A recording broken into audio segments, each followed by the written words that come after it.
రామచంద్రపురం సంగారెడ్డి కాళికామాత అమ్మవారి గుడిలో సాయి అన్న అనే ఒక దుర్మార్గుడు 70 సంవత్సరాల ముసలివాడు ఒక పాపని అతి దారుణంగా 14 సంవత్సరాల పాప తీసుకెళ్లి గుడి క్లీన్ చేద్దామని చెప్పి ఒక అమ్మవారి ముందు, అది కూడా కాళికా అమ్మవారి ముందు వాడు పిల్లని అతి దారుణంగా మానభంగం చేయడానికి ప్రయత్నించింది. అత్యాచారం. వీడు మనిష, గాడిద, పశువ, వీడు ముసలివాడ లేకపోతే ఇంకేమన్నా? అసలు నోటికి మాటలు లేవు వాడికి చెప్పడానికి. ఒక పెద్ద మనిషి 70 సంవత్సరాల ఉన్న వయసు గల వాడనుకుంటే ఒక తాత లెక్కో, దేవుడు లెక్కో, ఒక తండ్రి లెక్కో భావించి ఆశీర్వాదాలు తీసుకుని వాడిని ఒక దేవుడితో, భగవంతుడితో సమానంగా సభ్య సమాజం చూస్తుంది.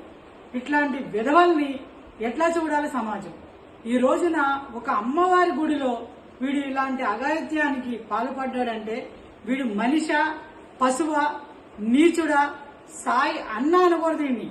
వీడు సన్నాసి అనాలి. ఎందుకంటే ఈ విధవ చేసే పనులు ఈ రోజున వాడు ఒక అటెండర్ అయి ఉండి గుడి మొత్తం కాపలా కాసుకుని, అటెండర్ అంటే అక్కడ బాగుబోగులు చూసుకుని ఆ గుడి శుభ్రతను అంతా కూడా నీటిగా పెట్టేవాడిని అటెండర్ అంటారు. అట్లా కాకుండా వీడి అవసరాల కోసం అక్కడికి వచ్చే భక్తులందరినీ కూడా ఇబ్బంది పెట్టడం, గతంలో కూడా చాలా వీడి మీద ఆరోపణలు ఉన్నాయి. అవన్నీ కూడా ఆ ఊరి ప్రజలు అప్పుడప్పుడు మాట్లాడుకుంటారంట. కానీ ఒక 14 సంవత్సరాలు ఉన్న పాపను వీడు తీసుకెళ్లి ఇట్లా చేశాడంటే సాక్షాత్తు అమ్మవారు, ఆ పాపకేమీ తెలియదు, సాక్షాత్తు అమ్మవారు కాళీమాత దగ్గర ఇట్లా చేసిండంటే ఆ కాళీమాత గుడి ఎదురుగుండానే వీడిని ఒక అగ్నిగుండం లాగా తీసి మొత్తం నుప్పులు, కట్టెలు అన్ని వేసి అగ్నిలో వేసి దహనం చేయాలి. వీడిని దహనం చేస్తేనే ఇంకొకటి ఇట్లాంటి పనులు చేయకుండా ఉంటాడు. నిజంగా అమ్మవారికి కూడా శాంతి కలుగుతుంది. ఎందుకంటే ఒక అమ్మవారి ముందు ఇట్లా చేసిండంటే వీడంత నీచుడు, నికృష్టుడు అసలు భూ ప్రపంచం లోనే ఉన్నాడు.